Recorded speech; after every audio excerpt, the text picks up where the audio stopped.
Buenos días, Iglesia. Un día más te saludamos por este medio y con la alegría de que podamos meditar juntos este ratito en la palabra. Así que quédate listo ahí, coge tu Biblia, abre tu corazón y vamos este tiempo a meditar y a escuchar la voz de Dios juntos. Qué bueno que aunque cada uno estemos en nuestras casas, podamos hacerlo juntos.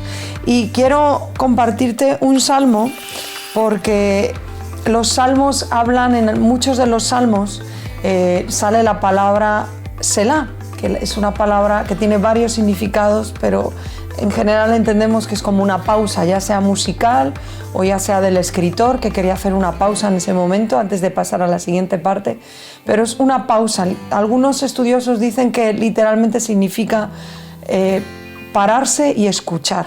O sea, como pararse, escuchar lo que hemos escrito o lo que estamos leyendo antes de ir a lo siguiente, ¿no? Y en estos días, en este tiempo, yo creo que Dios nos ha metido en una pausa, a todos, a toda la humanidad. El por qué, pues solo Él lo sabe y nos toca a cada uno descubrirlo en nuestra búsqueda de Dios y en escuchar la voz de Dios en estos días, pero Dios nos ha metido en una pausa y nos ha parado todo con la motivación de que estemos quietos, que le escuchemos y que le dejemos hacer lo que Él quiere hacer. Y quiero leerte el Salmo 3. Hay varios salmos donde aparece el Selah, pero he elegido este porque es corto, es condensado, con mucha enseñanza y es conocido también, nos va a ser familiar. Y te lo leo, ¿ok? Dice así, desde el versículo 1 dice: «Oh Jehová, cuánto se han multiplicado mis adversarios. Muchos son los que se levantan contra mí. Muchos son los que dicen de mí, no hay para él salvación en Dios». Y aparece el primer Selah, aparece la primera pausa. Si meditamos en estos dos primeros versículos, escuchamos un discurso de David muy trágico, muy triste. La verdad, la situación que estaba viviendo cuando escribió esto era triste. Aquí estaba huyendo de Absalón. Huir de alguien que viene a arrebatarte el reino y a por tu vida es difícil, pero que sea tu propio hijo, pues tiene un plus de dolor, ¿no? Y de dificultad. Qué momento más complicado vivió David. Pero el Salmo comienza desde la parte más trágica, desde una negatividad absoluta, desde una tristeza y quizás hasta un reclamo, una queja, ¿no? Podemos discernir en esas líneas, ¿no? Le está diciendo a Dios: Señor, vienen contra mí, se han multiplicado demasiado mis adversarios, dicen de mí que no va a haber salvación para mi vida. Qué trágico, ¿no? Todo esto. Y aunque, como digo, sí era una circunstancia difícil, pero su discurso no empieza muy enfocado. Empieza más bien desde la depresión del momento y desde ver todo negro, ¿no? De lo que estaba pasando. Ahora ahí viene la pausa, ahí viene el Selah. Porque cuando aprovechamos las pausas de Dios, nuestra mirada y nuestra perspectiva va a cambiar a causa de que nuestro corazón va a ser cambiado también y transformado. En las pausas Dios nos transforma. En las pausas aprovechadas, porque puede haber pausas que no aprovechemos, igual que cuando hay una visitación de Dios, puede que la aprovechemos y haya gente que la aproveche y gente que no. También las pausas donde Dios nos mete, depende de nuestra actitud y nuestra humildad, las podemos aprovechar o no. O pueden pasar estos días y no haber pasado nada. Pero cuando aprovechamos las pausas de Dios, inevitablemente nuestro corazón va a ser cambiado y va a ser mudado.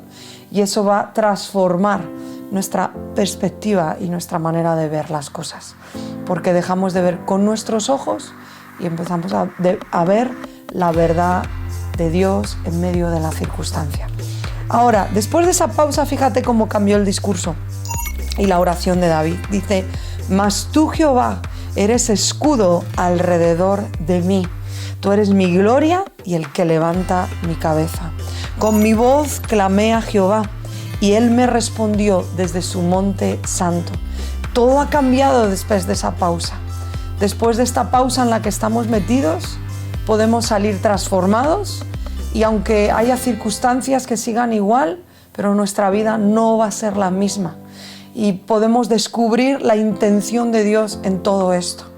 Hay muchas cosas que no llegaremos a entender, yo creo, pero por lo menos que lo que Dios quiere hacer en nuestro corazón en estos días pueda hacerse y que el corazón de Dios para las naciones nos pueda ser revelado también en estos días y que pueda haber una transformación tan fuerte en nosotros que haya una repercusión después de esta pausa en las naciones, en la tierra, en nuestro alrededor.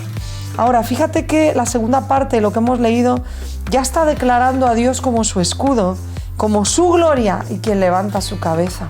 Algunos estudiosos dicen que literal David salió con la cabeza agachada, cabizbajo, humillado en el sentido de lo que estaba pasando. Era el rey y tenía que huir. Y yo por muchos años no entendí el pasaje en 2 de Samuel cuando habla que David salió, cogió a su gente y salió de Jerusalén porque le decían que Absalón venía a por el reino. Por muchos años no lo entendí, me frustraba. Yo decía, pero David, ¿por qué no te quedaste y luchaste por el reino? Luchaste por tu vida, le hubieras podido ganar con toda la gente que tú tenías contigo.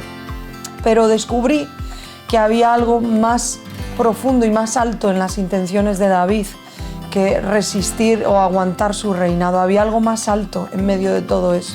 La intención del corazón de David era que Jerusalén, donde estaba el Sión, donde él había establecido no solo su casa, sino el lugar que él había establecido para que la presencia de Dios estuviera ahí, él no quería que fuera destruido. El corazón de David estaba aferrado a la gloria de Dios. Por eso aquí declara, tú eres mi gloria y tú eres el que levanta mi cabeza. David era un amante de la gloria y la presencia de Dios. Y por eso se fue de Jerusalén, porque él decidió que prefería irse. De hecho, hasta deja el arca allí. Se la podía haber llevado.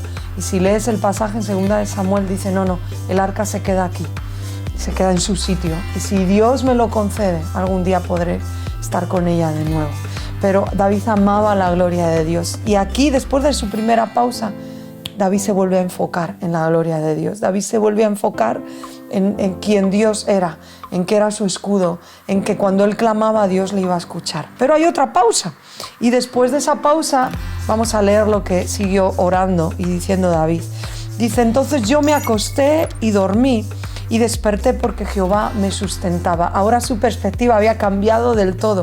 Ahora podía dormir tranquilo y despertarse y haber tenido un sueño placentero y sin que le hubiera pasado nada, sin que en la noche le hubieran asaltado. Él sabía que ahora sí, porque Dios le guardaba y le sustentaba. No temeré a 10 millares de gente que pusieren sitio contra mí. Levántate, Jehová, sálvame, Dios mío. Ahora empieza a implorar y a declarar que Dios es su Salvador, porque tú heriste a mis enemigos en la mejilla, los dientes de los perversos quebrantaste. Ese es nuestro Dios, el Todopoderoso, y la salvación es de Jehová. Así termina este salmo. Sobre tu pueblo sea tu bendición. Qué diferente cómo acaba, con alabanza y con declaración de quién es Dios, a cómo empieza. Para esto sirven las pausas, para esto sirven los momentos donde Dios casi te obliga a detenerte, para que ubiquemos nuestra mirada en Él, para que sea mudado nuestro corazón. Es como una mutación lo que David vive en este salmo, ¿verdad? Las pausas causan eso. Así que continúa estos días, que no haya queja en nuestro corazón, sino agradecimiento, porque por su misericordia estamos sanos. Él nos está guardando de toda peste, de todo mal. Él nos está protegiendo, por su misericordia seguimos aquí. Hay oportunidad, hay gracia y misericordia para nosotros. Que no haya queja, que estemos agradecidos y que esta pausa la aprovechemos para salir fortalecidos, cambiados y llenos de su gloria para todo lo que viene, para nuestra nación y para las naciones. Tenemos un Dios grande y maravilloso.